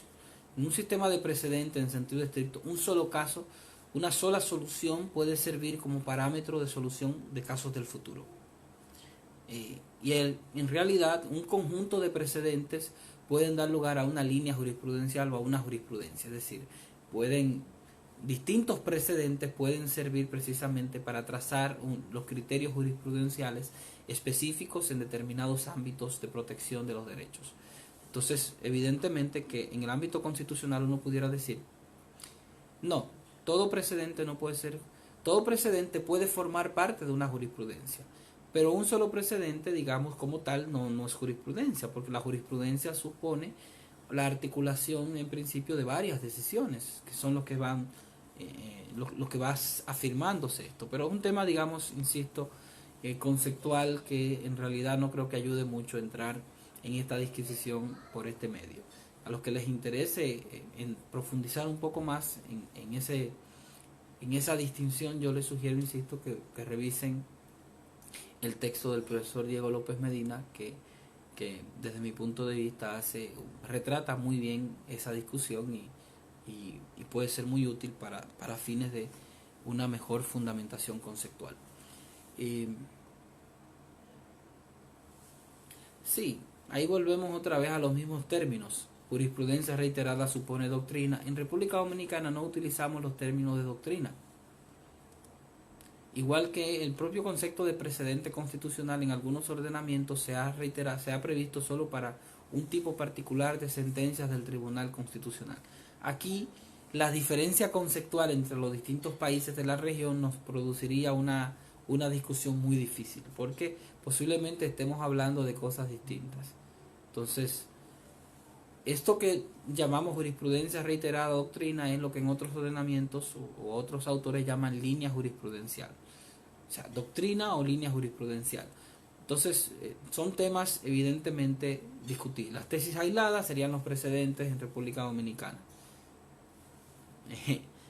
Siguiendo la terminología que me han dicho que ponen acá de México. Entonces, todo esto, lo importante, sin perdernos, insisto, en esta discusión conceptual, es tener claro que la justicia constitucional, a través de sus decisiones, ha adquirido un poder normativo para concretizar la Constitución. Porque la Constitución es un derecho de principios, es un derecho mayoritariamente indeterminado que requiere de una actividad de aplatanamiento, diríamos en República Dominicana, de aclimatación práctica, y esa es una labor que desempeña el Tribunal Constitucional. El libro que he referido es El derecho de los jueces. El derecho de los jueces, del profesor Diego López Medina. Lo he mencionado en el día de ayer y es un texto muy bueno que trata a fondo la discusión del precedente constitucional, el precedente jurídico en general, desde la perspectiva obviamente del ordenamiento jurídico de Colombia, en un diálogo con la experiencia norteamericana, porque el profesor Diego López Medina es formado en la Universidad de Harvard. Pero lo importante, insisto, es tener claro que hay una función normativa del Tribunal Constitucional o de la Justicia Constitucional, quien haga las veces de último tribunal, y esa función normativa supone básicamente, a través de la interpretación de la Constitución, en concretizar las normas de la Constitución. La Constitución tiene unos contenidos indeterminados y el alcance de ese contenido lo va precisando a través de las sentencias la justicia constitucional, y esas decisiones van adquiriendo un valor jurídico que deberá ser seguido en el futuro por otros operadores porque tienen una cierta fuerza vinculante. Digamos que esa fuerza vinculante será distinta desde el punto de vista gradual dependiendo de la configuración concreta de cada ordenamiento jurídico. Es decir, hay ordenamientos jurídicos que le dan mayor fuerza vinculante obligatoria, otros le darán una fuerza más sugestiva, otros requerirán algún nivel de reiteración para que adquiera cierta fuerza vinculante, otros requieren de un acto de formalización específica para que adquiera fuerza vinculante, pero en todo caso, independientemente de las distintas modalidades a través de las cuales se articule esa fuerza vinculante de los criterios o de las decisiones de los tribunales constitucionales, lo importante es tener claro que materializan una función normativa de concretización de la Constitución. Ese es el mensaje que debemos tener claro. Ya la forma como se materializa en términos prácticos en nuestro ordenamiento corresponderá a cada uno de nosotros verificarlo dependiendo de la configuración concreta que tenga la justicia constitucional en nuestros ordenamientos. Y por eso digo, evidentemente en República Dominicana la fuerza vinculante de la jurisprudencia constitucional, de los precedentes del Tribunal Constitucional, es más intensa que la que tiene hoy día en el contexto de, por ejemplo, de Argentina. Entonces, para nosotros identificar cuál es el nivel concreto, tendríamos que verificar nuestro propio ordenamiento. Yo, evidentemente, desde aquí no puedo anticipar el nivel de fuerza o de vinculatoriedad específico y concreto que tiene en cada ordenamiento de los distintos países de la región. Por eso el relato que les he planteado ha sido visualizado de manera preponderante desde la realidad normativa de la República Dominicana.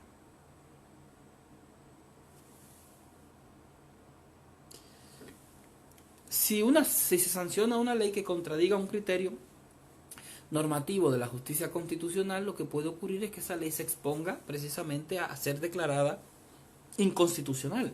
Si alguien plantea, por supuesto, apoderar a la justicia constitucional. Fíjense que ahí era lo que les decía ahorita.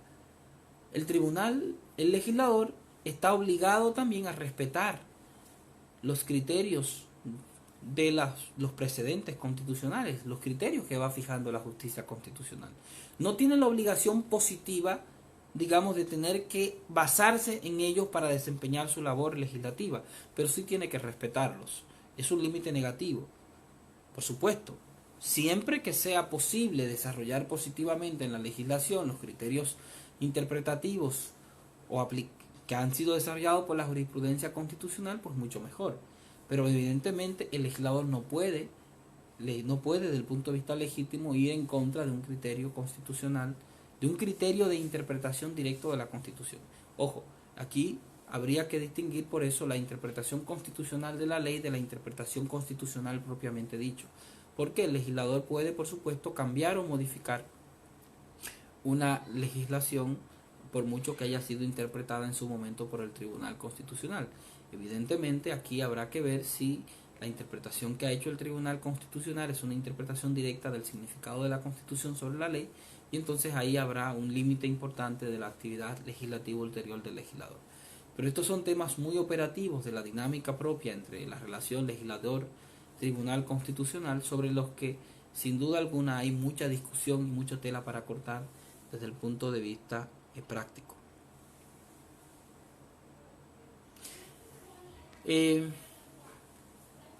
Nos hemos dilatado mucho en esta última función, evidentemente normativa, porque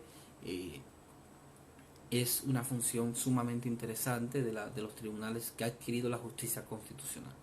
Y en aras de terminar esta pequeña reflexión, insistir en que es importante siempre filtrar en las sentencias de la justicia constitucional, de los tribunales constitucionales, los criterios determinantes de la solución, las ratio decidendi, de los criterios complementarios u obiter dicta, porque solo las ratios decidendi o los holding, los criterios que verdaderamente dirigen la solución del problema que el Tribunal Constitucional ha decidido, son los que finalmente se adquirirán la fuerza de precedente vinculante, porque no es posible deducir en abstracto que todo criterio que el Tribunal Constitucional establezca va a adquirir fuerza de precedente vinculante.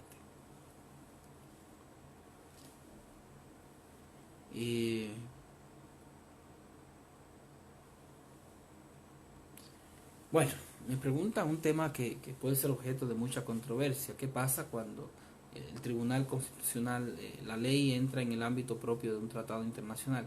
Igual, aquí va a depender, insisto, de cada ordenamiento. Recuerden que además del bloque de constitucionalidad, en muchos de nuestros países hoy día se habla ya de un bloque de convencionalidad, lo que permitiría también que los tribunales tengan la posibilidad de controlar internamente, a través del control de convencionalidad, la conformidad de las leyes y de los actos de otros actos de la autoridad pública que sean conformes con la convención americana o con otros tratados de derechos humanos.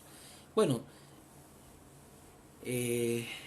Jocelyn, las funciones, ¿cuántos son? Bueno, hemos identificado algunas. Depende, por supuesto, de cada ordenamiento, porque no todos los ordenamientos prevén las mismas funciones. Pero hemos identificado, en primer lugar, la función de garantizar la supremacía de la Constitución como norma jurídica, que es la primera función, que se articula a través de procesos clásicos como el control de constitucionalidad de la ley, la consulta constitucional, la cuestión de constitucionalidad o el control difuso de constitucionalidad. En cualquiera de estos supuestos, evidentemente que está esa primera función de garantizar la supremacía de la Constitución como fuente de derecho. Y con ello, por supuesto, asegurar el correcto sistema de estructuración de las fuentes que están previstas en la Constitución. Esa es la primera función. La segunda función que hemos identificado, que en algunos ordenamientos se divide en 3 subfunciones distintas, incluso, es asegurar la distribución de poder o competencias entre los órganos del Estado y entre los entes territoriales. Aquí es una segunda función que, insisto, en algunos ordenamientos se ha dividido en distintos procesos, y aquí lo importante es que ya sea frente a conflictos interorgánicos o conflictos intersubjetivos entre órganos territoriales, la Constitución lo que se trata de asegurar es que el sistema de distribución del poder, ya sea a nivel horizontal entre los órganos constitucionales o al nivel vertical entre los órganos territoriales, Estado, provincias, municipios, se garantice la distribución de poderes o competencias que la Constitución ha establecido. Entonces, esta es una segunda función de la cual ya hemos conversado. una tercera función que es la supervigilancia o fiscalización de los derechos fundamentales, que se articula al ser la última instancia del sistema jurisdiccional que va a intervenir en la protección de los derechos. Sobre todo, insisto, viéndola como una función del Tribunal Constitucional y teniendo en cuenta que la protección de los derechos fundamentales es primero una función general de todos los órganos del Estado y a nivel jurisdiccional es una competencia que inicia en los órganos ordinarios en el Poder Judicial ordinario. Eso es una tercera gran función. Luego hemos hablado de una función más abstracta que se puede materializar en cualquiera de estas, como es la protección de los principios fundamentales, de los valores fundamentales sobre los que se asienta el diseño constitucional, que es evidente que es una función que se puede materializar a través de los distintos procesos que tiene el Tribunal Constitucional.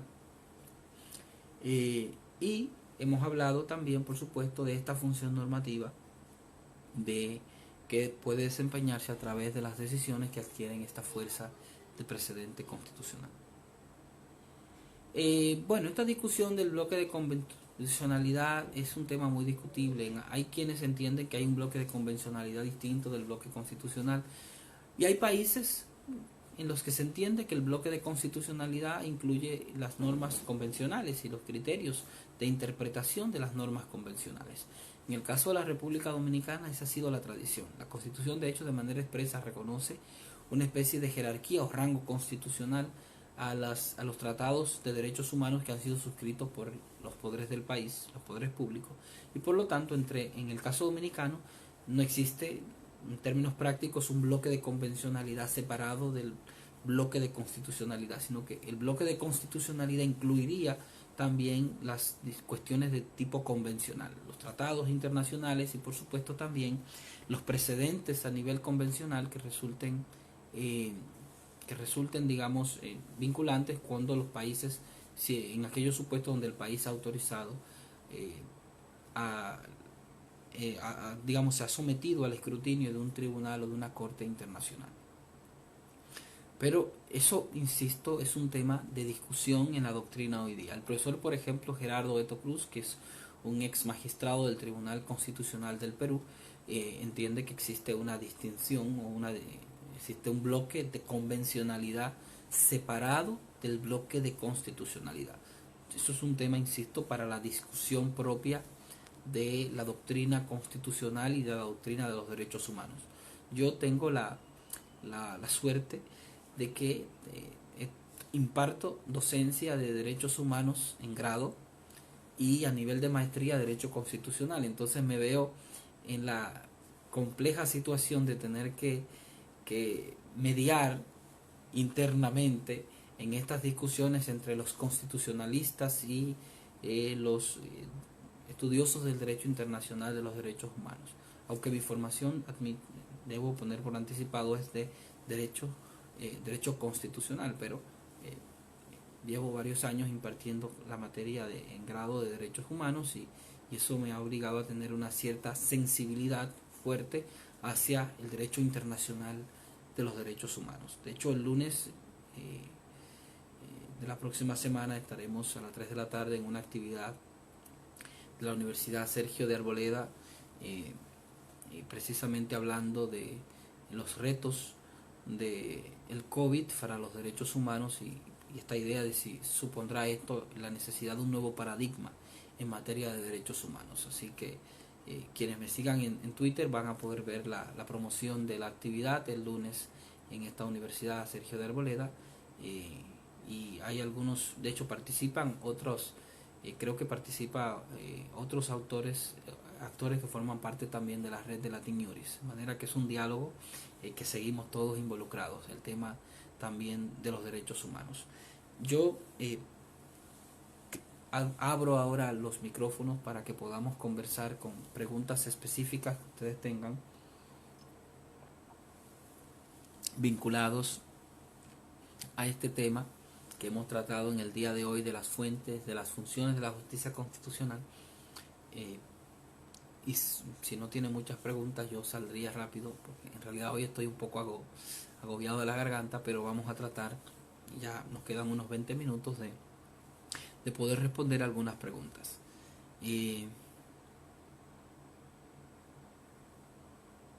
Sí, Frankness hace un comentario que me parece muy válido. El precedente constitucional evidentemente es una guía fundamental para los abogados litigantes. Al constituirse en una fuente de derecho, evidentemente no solamente una guía, es que los abogados litigantes, los operadores jurídicos en general están obligados normativamente a seguir los precedentes, de manera que mal harían en no conocer cómo el Tribunal Constitucional resuelve. La actividad del lunes es a las 3 de la tarde, hora Colombia. Creo que la universidad va a transmitir por vía de algunas plataformas virtuales como YouTube y, y creo que el Instagram, pero en todo caso, de aquí al lunes podemos identificar claramente y yo voy a promover en mis redes sociales, sobre todo en Twitter, que es donde yo más habito la actividad. Mi usuario en Twitter es @FélixTena, @FélixTena, así es mi nombre. Félix Tena con X, Félix Tena, es el nombre. Déjame escribirlo acá para que ustedes lo tengan directamente.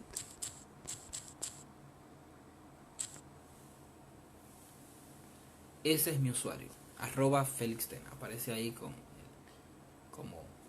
el usuario de Latin News mandado. Bueno, volviendo digamos al el carácter político de la justicia constitucional. Esto es un tema que creo que tocaba ayer, pero bueno, podemos hablarlo de manera muy rápido. Se habla del carácter político de la justicia constitucional, evidentemente por una cuestión fundamental de la función que ejerce un tribunal constitucional en un ordenamiento jurídico. Entonces, un tribunal constitucional, que es un órgano fundamental del Estado, evidentemente que es un órgano relevante de la alta política de la configuración del Estado. Y sus decisiones tienen una trascendencia política, porque evidentemente no solo tienen una función directiva dentro del ordenamiento jurídico, y esto evidentemente también tiene un alcance indudablemente político. Pero las decisiones del Tribunal Constitucional tienen que basarse en derecho. Y eso hace que evidentemente tiene trascendencia política, sí, pero sus decisiones no pueden basarse en criterios estrictos de consideración política, sino que tienen que basarse en derecho, en el derecho de la Constitución.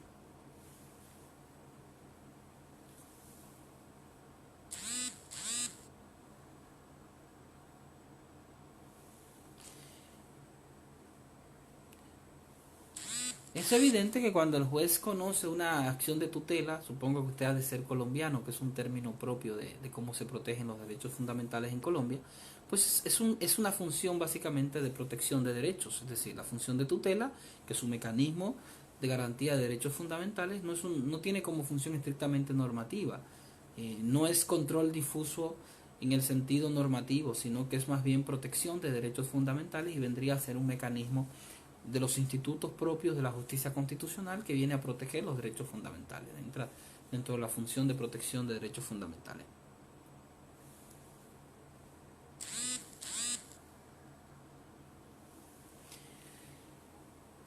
Bueno, me hacen una pregunta muy específica de la función los retos que debe desempeñar el Tribunal Constitucional en un tema como la salud. Evidentemente que en general, en todos los temas relacionados a derechos sociales que demandan una articulación importante de políticas públicas y de actividad normativa del legislador, la función del Tribunal Constitucional es súper delicada, porque tendrá que, por un lado, tratar de preservar una cierta protección de los derechos,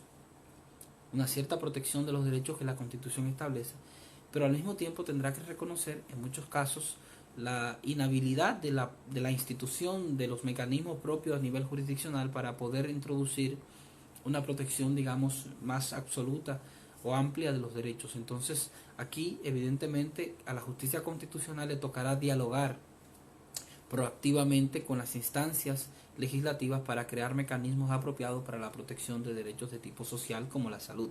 Entonces, y evidentemente, una vez que estos mecanismos han sido creados, evidentemente que la justicia constitucional podrá articular una protección más o menos adecuada conforme a estos mecanismos que han sido creados. ¿Por qué?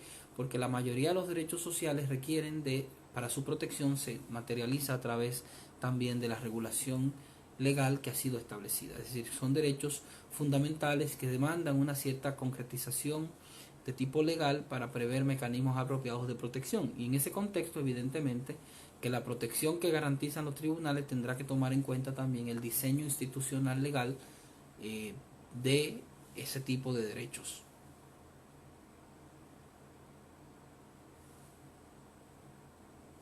Si es verdad que un tribunal pueda cambiar una decisión hoy y de una decisión más adelante en términos distintos de otra, o contrario, en un caso parecido, pudiera ser. Eso, en realidad, eso sería un overruling, un cambio de criterio. Los tribunales constitucionales, digamos, evidentemente, están en principio muchos, en algunos ordenamientos, sometidos a su propia jurisprudencia. Se llama el autoprecedente, la autovinculación a los precedentes propios. Pero evidentemente que un tribunal puede luego cambiar de criterio. En el caso de la República Dominicana existe una exigencia normativa específica para producir eso. Es decir, si el tribunal ha fijado un criterio y en un caso, si va a cambiar ese criterio en un caso futuro o va a resolver distinto a ese caso, tiene que dar una explicación adecuada y reforzada en hecho y en derecho para poder explicar a los litigantes y a la comunidad en general por qué el tribunal ha cambiado el criterio que tenía. Incluso en algunos casos no es ni siquiera un cambio de criterio, a veces se produce lo que el Tribunal Constitucional Dominicano denomina, siguiendo la tradición por supuesto norteamericana, del distinguish, una distinción. Es decir, se ha solucionado un caso y hay otro caso posterior que tiene unas ciertas características similares al anterior, pero también ciertos elementos de diferenciación. El tribunal hace una distinción para evadir o para salirse de la aplicación del criterio previamente establecido, pero para ello da una explicación reforzada de las razones que justifican esa distinción o de las razones que justifican el cambiar el criterio. En principio, los criterios para considerar que un caso se considera análogo son las situaciones concretas que han sido decididos. Dependiendo del tipo de caso, obviamente, que se trate. Si estamos frente a cuestiones de naturaleza fáctica, un caso donde se ha solucionado un derecho fundamental, se ha protegido, lo que se considera análogo son las condiciones de parecido de los casos. Evidentemente que mientras más actividad jurisdiccional hay, más nivel de concretización de la analogía se puede hacer.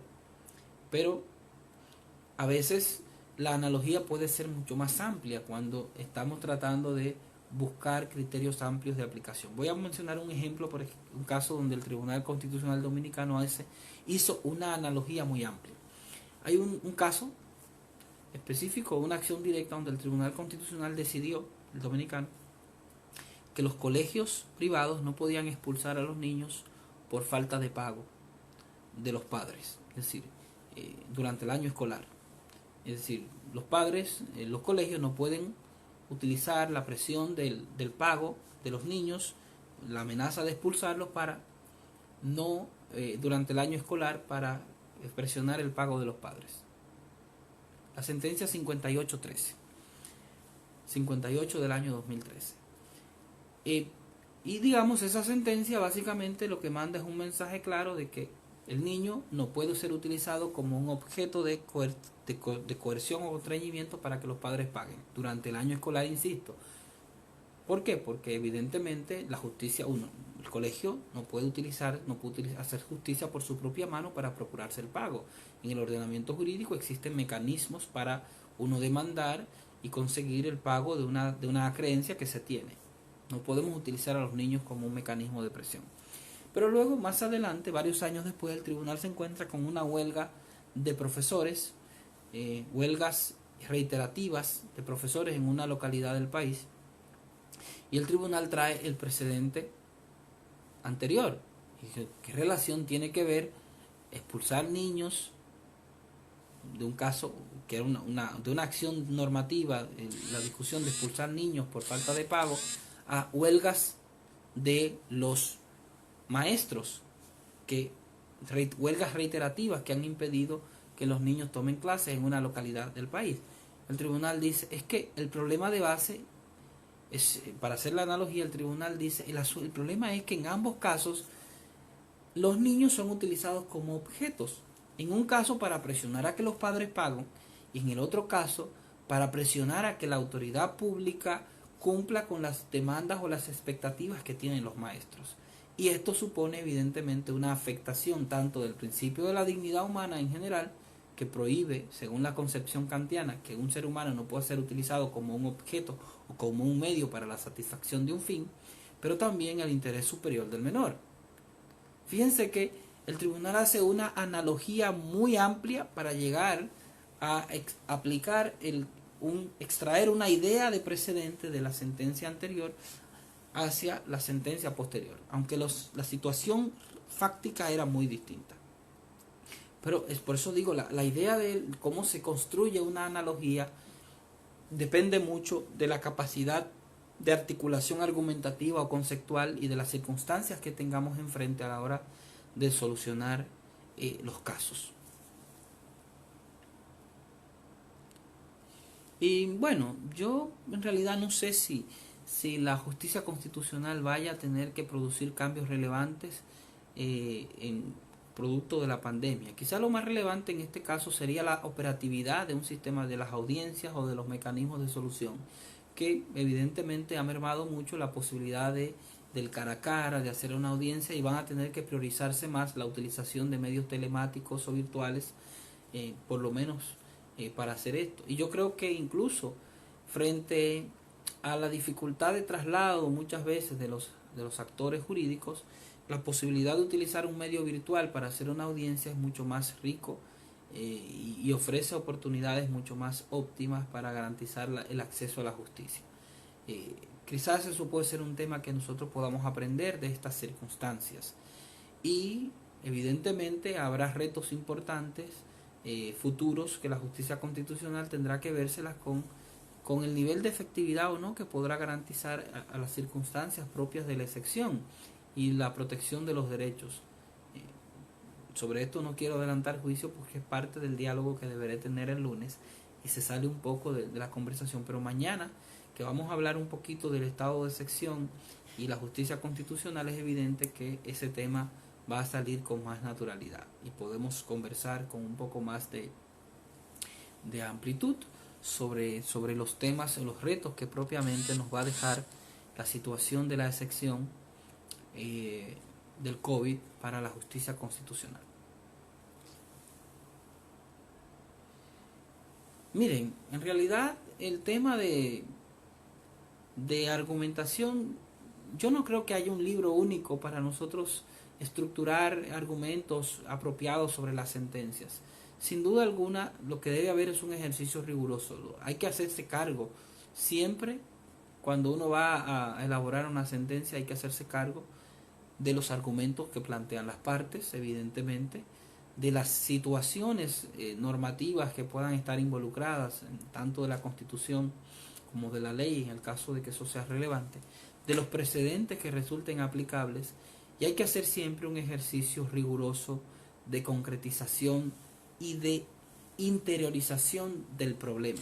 Una de las grandes dificultades que yo he podido advertir a veces en las sentencias constitucionales es que no se tiene claro cuál es el problema al cual se debe dar solución, y las sentencias pueden empezar a divagar y a dar demasiadas vueltas para introducir incluso conceptos encadenados que van abultando la sentencia. Yo en esto soy más pragmático, creo más en el pragmatismo propio de los franceses, de los americanos, que tratan de introducir argumentos que van directamente a identificar el problema que se va a desarrollar y buscar cuál es el derecho aplicable, los precedentes que puedan regir la situación y por supuesto hacerse cargo de los distintos planteamientos que plantean las partes. Es muy irresponsable desde mi punto de vista hacer una sentencia sin tomar en cuenta de manera clara cuáles son los reparos, los criterios que plantean las partes que forman parte, que han impulsado el caso o que están tratando de plantear distintas perspectivas de solución del caso. Entonces yo creo que eso es un elemento, es algo que tenemos que tener claro a la hora de abordar cualquier estructuración de sentencias. Yo en este caso hablo evidentemente desde desde la experiencia que he adquirido a la práctica, trabajando en el Tribunal Constitucional de la República Dominicana, en algunas veces con funciones de apoyo jurisdiccional, no siempre, e incluso con mi primera experiencia jurídica. Yo tuve la oportunidad de empezar mi primer trabajo en el ámbito jurídico, fue justamente en un tribunal cuando todavía era estudiante de Derecho, por allá en el año 2004. Imagínense ustedes, ha caído un poco de agua. Finales del 2003, en principio, y en el 2004. Y la verdad es que para mí aprender a hacer una sentencia, verificar la discusión de argumentos es algo sumamente útil, y a veces los operadores jurídicos introducen criterios de relleno que no necesariamente son sensibles al verdadero problema que ha sido planteado por las partes. Y a veces las propias partes no tienen claro cuál es el problema, y la justicia constitucional te ve en la obligación de hacer lo que se llama una reformulación del problema para poder identificar luego una solución apropiada, pero en cualquier caso tiene que hacerse cargo de los reparos de los argumentos que plantean las partes. Bueno, vamos a ver si hay alguna otra preguntita para que terminemos esto. Veo que hay varios comentarios sobre la cuestión. ¿Qué criterio, el cambio de criterio del que habla, se debe considerar el efecto que se dio la sentencia? El asunto, digamos, es que los efectos de la sentencia podrán ser determinados dependiendo del tipo de proceso de que se trate.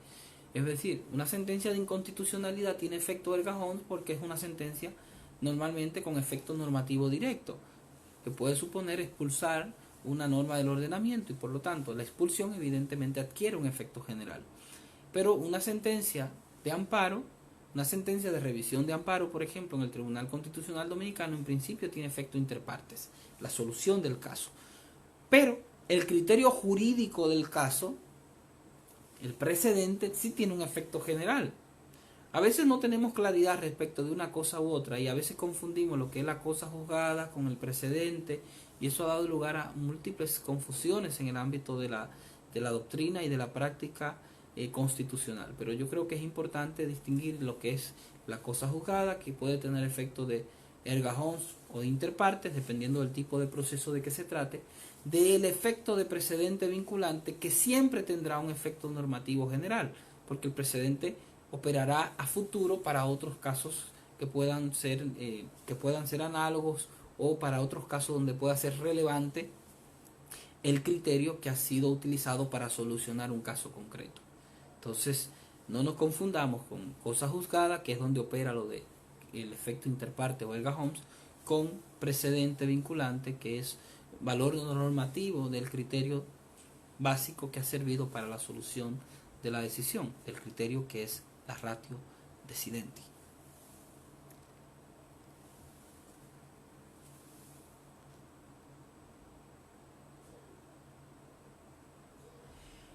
Bueno, yo les agradezco a todos los que me han seguido hasta este momento. Creo que ya debo retirarme porque mi garganta ya me está pasando factura. Hemos durado casi 2 horas hablando con un pequeño malestar en la garganta, pero como siempre, como cada noche, estoy más que satisfecho de esta conversación que hemos tenido, de sus distintas preguntas. Mis disculpas a quienes no le haya podido responder, porque son muchas preguntas y algunas se escapan, pero lo importante, digamos, es que podamos seguir construyendo este diálogo, y que cada día podamos ir aprendiendo un poco más acerca de la justicia constitucional. Y lo importante acá es que también sus preguntas, sus comentarios, sin duda me han ayudado a enriquecer y comprender aún más la situación jurídica de los distintos países de la región de Latinoamérica.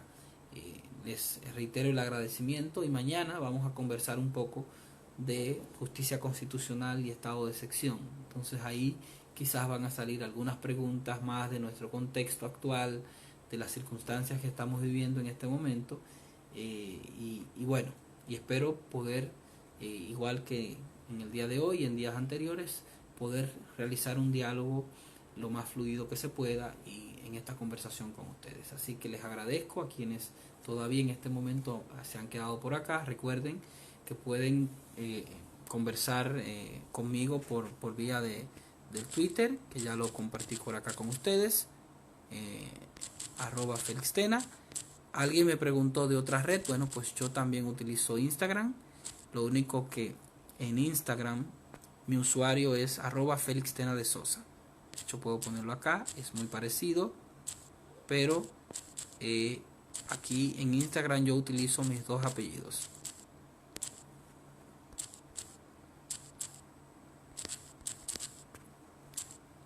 Entonces también esa es otra vía por la cual podemos mantener el contacto.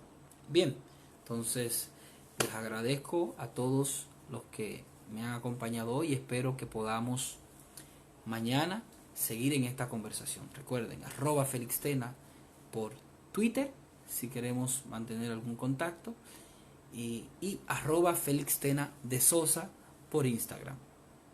Por Facebook no les garantizo que pueda ya aceptar más invitaciones porque no tengo fanpage todavía y el límite de los 5.000 amigos está copado, así que prácticamente no tengo posibilidad de aceptar a más personas por acá directamente por Instagram, pero digo por Facebook. Pero en todo caso les agradezco a quienes quieran seguirme y poder continuar conversando por otros medios. Mañana será el compromiso para hablar, insisto, de estado de sección y justicia constitucional.